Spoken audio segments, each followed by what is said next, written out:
Hello everyone, welcome to this lesson. So in this lesson we're going to go through the Python codes for the improvement on Euler's method that we discussed in the previous lesson. So those are Heuns's method, the Midpoint method, and also Ralston's method. So let's actually begin by recapping a little bit what Heuns's method is. We said that one of the drawbacks of using Euler's method is that it describes the change of the function of the derivative of each one of these intervals using the derivative at the start of the interval. But with Heuns, it actually uses the average of the derivative at the start of the interval and the derivative at the end point. And also described that with Heuns, it actually requires three different calculations. We use Euler's method to get the y at the end of the interval. Then we take this y, evaluate it at the derivative to get the derivative at the end of the interval, which is in this case phi I plus 1, and then we plug it back into the original Heuns's method equation. And then we have developed these numbers here from 0 to 5 for a step size of 0.5, and we have seen the approximation relative to the Euler's method. So actually, let's begin. So much like with the Euler's method, we're going to be defining the function here, the dy function, as lambda xy. We're going to be importing the math function here, so we can call the sine function, and this is asterisk asterisk 2, so this is to the power of 2 multiplied by y. So we have coded this. For ease in this lesson, I'm actually using x as my independent variable, but if you would prefer to use t, you can change all the x's here to t. Now also I have coded the exact solution here as f. Lambda x, we have 2 multiplied by, we also called again the math function to call the exponential, 0.5 multiplied by x minus also math time dot the sine multiplied by math dot cosine. So much like with the Euler's method, we're going to do a few initializations. Here we're dealing with an interval from 0 to 5. So we have xi is equal to 0 and xf is equal to 5. And also here we're dealing with a step size of 0.5. So h is equal to 0.5. We're going to use this information to get n, which is the number of calculation, which is basically what the loop is going to be defined in terms of. And also here we have the initial condition, which is at x equals 0 or t equals 0, y is equal to 2. Here is this 2 lines of code are for the visualization code. The first one is to print a header xy, and also here to print the first 2 values of x and y, which is the initial condition 0 and 2. Here we have created the 3 lists that we're going to be storing the values so we can actually plot later in the code. So we have the x values, we have the y values for Heuns, and we have the y values for analytical. So 3 empty lists. Now here's the main loop. Here also for I in range 1 to n plus 1, much like what we did with the Euler's method. Here again, this line of code uses the append method to capture the x, y, and the f of x for later plotting. So let's actually discuss the changes between this code and the Euler's code. So here the first thing I'm going to be doing, I'm going to be getting the derivative at the start of the interval, and I'm going to call this dy1 is equal to dy xy, and this is going to take basically 0 and 2 for the first iteration and get me the derivative there. Now that I have this derivative, I'm going to get my first approximation for the y at the endpoint, and I'm going to call this first estimation ye. So I'm going to say ye is equal to y plus the derivative at the start of the interval multiplied by h, and that's going to give me this y. Then I'm going to take this y and I'm going to plug it back into the derivative, and I'm going to call this dy2, and I'm going to plug in the function dy that we have defined up here. I'm going to evaluate it at ye and with the corresponding x, which is x plus h. And this should give us the derivative at the endpoint. Since now I have the derivative at the start of the interval and the derivative at the endpoint, now I can actually go and actually calculate my first estimation. Is y is equal to y plus dy1 plus dy2 divided by 2 multiplied by h. And now that I have the y, I get the corresponding x, which is basically x is equal to x plus h. And once I have the my first y and x, now I can print using this print function here. This is again a visualization code similar to the Euler's method. Here, this first line of code, it captures the last y and x here. This is, we're calling the plot function from the PLT, which we have imported up here. Import matplotlib.pyplot as PLT.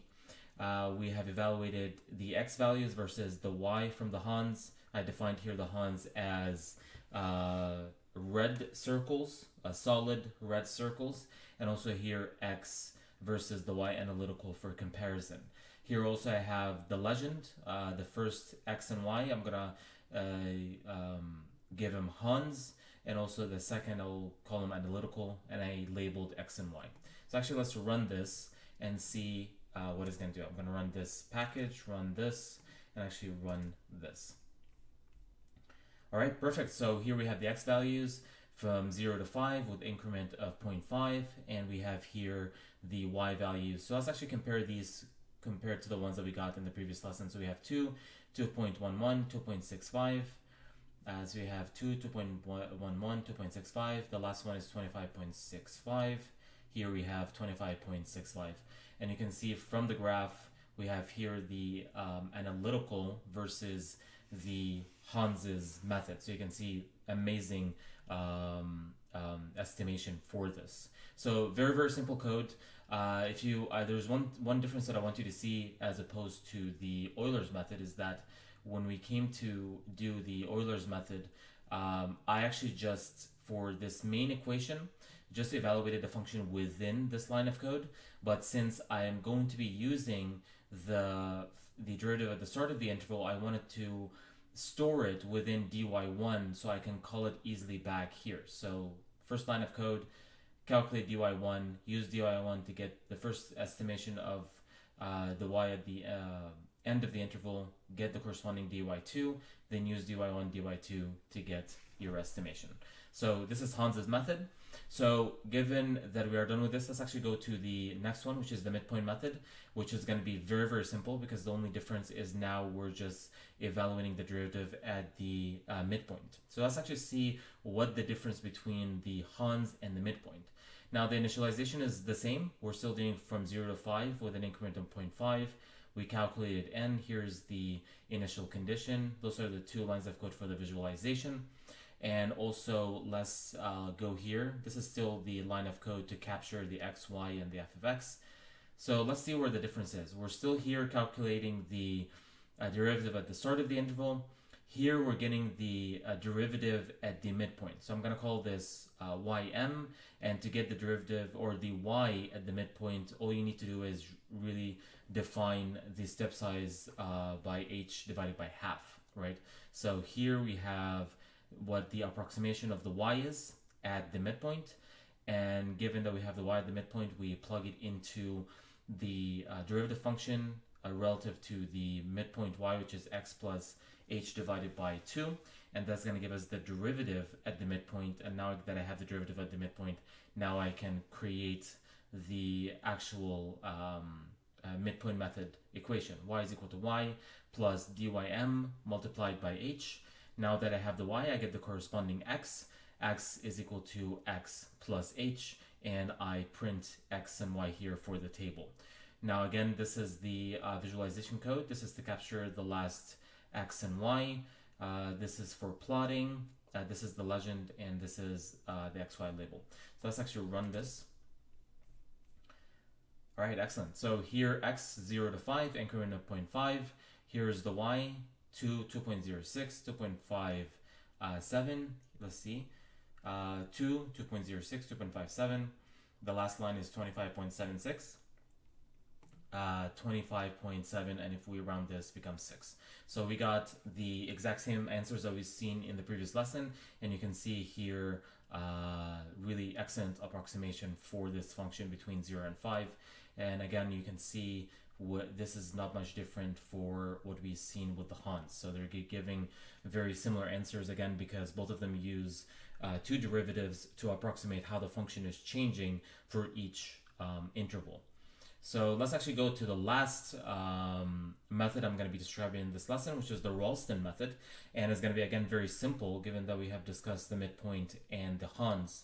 Initialization is still the same, 0 to 5 with the increment of 0.5. Calculation of n, here's the initial value, the 2 lines of code for the visualization. Here, the line of code, again, for the visualization to capture the x, y, and the f of x. We're still calculating first the dy1. So we can say the derivative at the start of the interval. Here we're getting now the y at the 3/4 of the interval, as you can see here. We're getting the y at the 3/4 of the interval.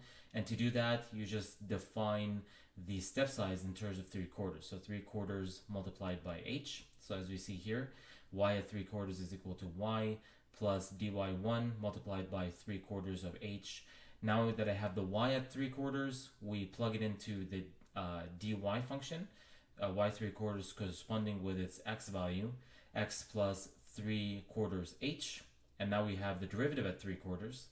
And now that I have the derivative at 3/4, now we can write out the Ralston formula, which is y is equal to y plus a weight of 1/3 to the derivative at the start of the interval, dy1, plus a weight of 2/3 to the derivative at 3/4. And we multiply this by h. Given that I have the y, I get the corresponding x, which is going to be x is equal to x plus h, and now I print x and y, and now this is a similar lines of code as the previous ones. The only difference is now I'm defining this in terms of y underscore Ralston. So let's actually run this and see how it's going to perform. All right, so here x is 0 to 5, increment of 0.5. Here we have 2, 2.09, 2.62. So let's see, 2.09, 2.62. The last one is 25.85. So it approximated, okay, 25.85.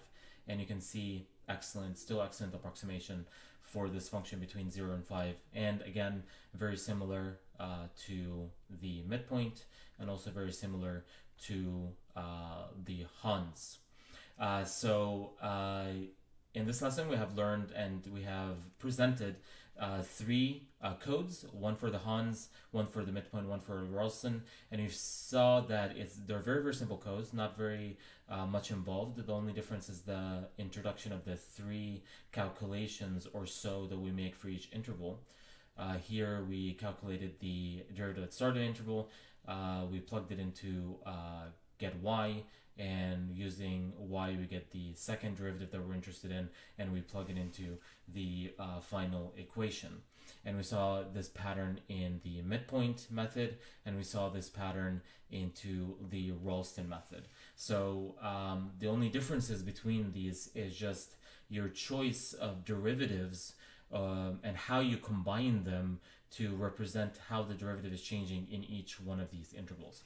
Now, in the next lesson, we're going to be introducing now an even better improvement on Euler's method, because now I'm describing each one of these intervals, right, using an estimation of 2 derivatives.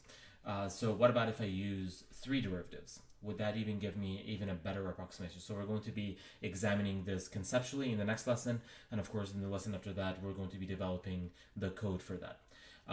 That's it for this lesson, and I will see you in the next lesson.